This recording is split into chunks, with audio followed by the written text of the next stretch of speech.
Le Japon a commencé à rejeter de l'eau issue de la centrale nucléaire accidentée de Fukushima, malgré les protestations de la Chine et des pêcheurs locaux. Le groupe Wagner a confirmé la mort d'Evgueni Prigojine dans le crash d'avion de mercredi. Plusieurs responsables occidentaux y voient un acte de revanche du Kremlin. Il était 6 heures du matin, heure française, quand le Japon a commencé à rejeter de l'eau issue de la centrale nucléaire accidentée de Fukushima. La Chine a aussitôt dénoncé un acte égoïste et irresponsable. Tokyo rappelle pourtant que les doses de tritium rejetées par les centrales nucléaires dans le monde, y compris en Chine, sont bien plus supérieures. Le rejet suscite des inquiétudes, particulièrement chez les pêcheurs de Fukushima, qui craignent pour la réputation de leurs produits. La Chine les boycotte déjà. Cette eau provient d'eau de pluie, de nappes souterraines et des injections nécessaires pour refroidir les cœurs des réacteurs entrés en fusion après le tsunami de mars 2011. L'eau a été débarrassée de presque toutes ces substances radioactives sauf le tritium. Les cuves qui contiennent les eaux traitées sont pleines, il fallait donc trouver un moyen de les vider. Ce sera dans l'océan pendant 30 ans, à raison de doses inférieures aux normes internationales. Les BRICS s'agrandissent et accueillent 6 nouveaux membres. Les 5 grandes puissances que sont le Brésil, la Russie, l'Inde, la Chine et l'Afrique du Sud sont actuellement réunis à Johannesburg pour le 15e sommet du groupe. We have decided to invite the Argentine Republic, the Arab Republic of Egypt, the Federal Democratic Republic of Ethiopia, the Islamic Republic of Iran, the Kingdom of Saudi Arabia, and the United Arab Emirates to become full members of BRICS. The membership will take effect from the 1st of January 2024. L'expansion du groupe a été décidée à l'unanimité comme le prévoit la procédure, même si le Brésil et l'Inde ont exprimé quelques résistances. Au total, une quarantaine de pays avaient demandé leur adhésion ou manifesté leur intérêt. Les BRICS produisent actuellement un quart de la richesse mondiale et rassemblent 42% de la population du globe.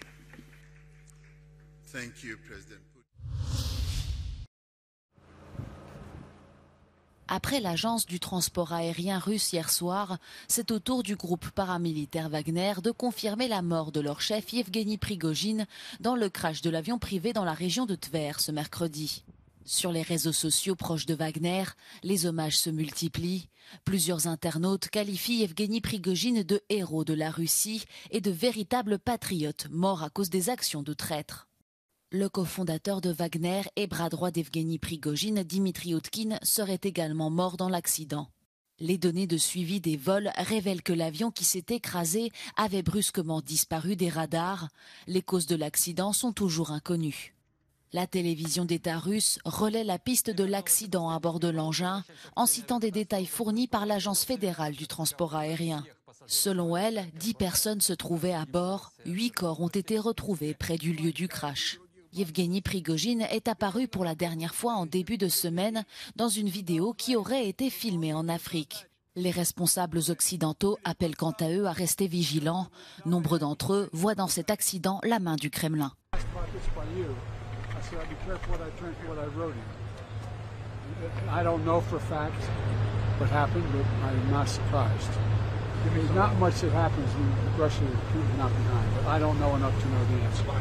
Depuis sa rébellion en juin dernier, les apparitions du patron de Wagner se faisaient de plus en plus rares.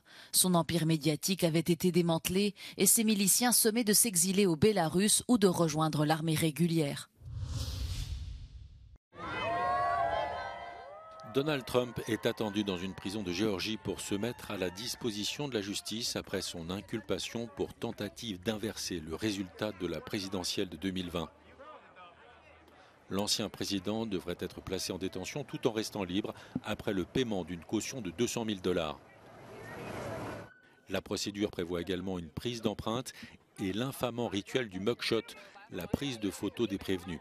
Dans cette affaire, l'ancien maire de New York, Rudolph Giuliani, est l'un des 19 co-accusés et il a déjà été soumis à la procédure du mugshot. I am very, very honored to be involved in this case because this case is a fight for our way of life. This indictment is a travesty. It's an attack on not just me, not just President Trump, not just the people in this indictment, some of whom I don't even know. This is an attack on the American people. L'affaire de la Géorgie est la dernière d'une série d'inculpations pénales déposées contre Donald Trump.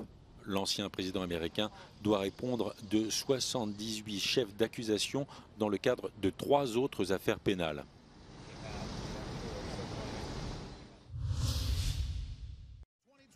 Il était le grand absent de la soirée, mais l'ombre de Donald Trump planait sur le débat entre les 8 candidats à l'investiture républicaine. Les prétendants à la Maison-Blanche du parti de l'ex-président confrontaient leur vision lors de cette première rencontre télévisée en vue de l'élection présidentielle du 5 novembre 2024. Le milliardaire n'avait volontairement pas répondu à l'invitation des organisateurs du débat. Il est désormais officiellement mis en cause dans 4 affaires judiciaires après 2 nouvelles inculpations ces dernières semaines. Malgré tout, il reste le favori des sondages côté républicain.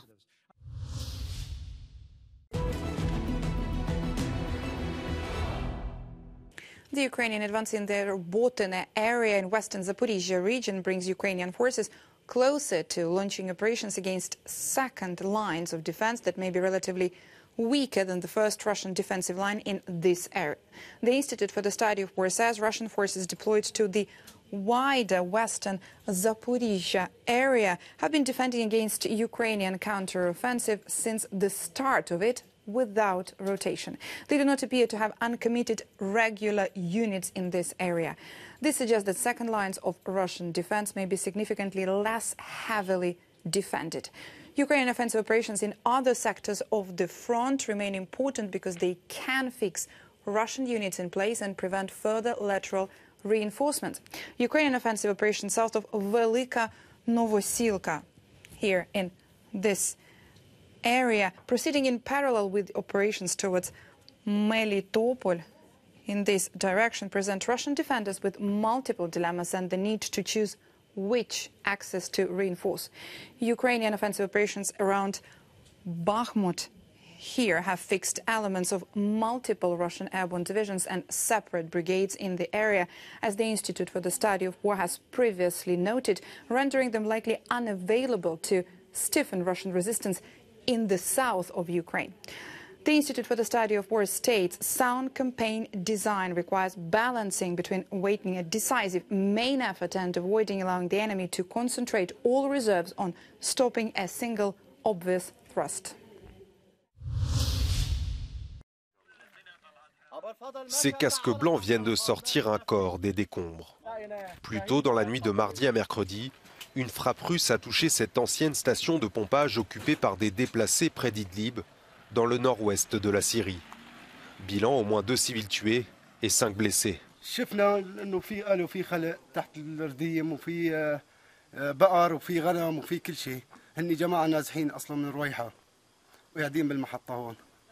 Dernier grand bastion rebelle au pouvoir du président Assad, la région d'Idlib est en grande partie contrôlée par un groupe djihadiste affilié à Al-Qaïda.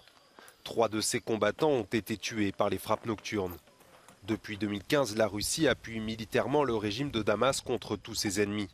Ces dernières semaines, elle multiplie les frappes sur la région où vivent 3 millions de personnes. La moitié d'entre elles sont des déplacés chassés par la guerre.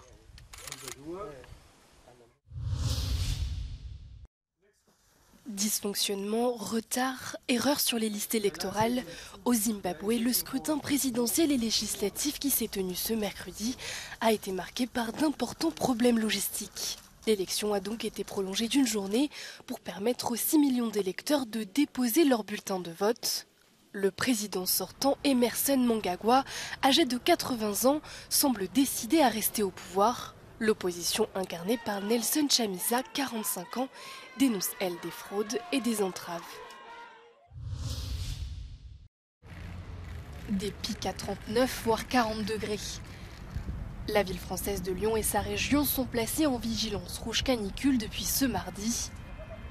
Un dôme de chaleur s'est installé sur une partie du sud de l'Europe et fait grimper les températures en flèche. Les touristes en provenance du nord du pays ont parfois été surpris par le différentiel.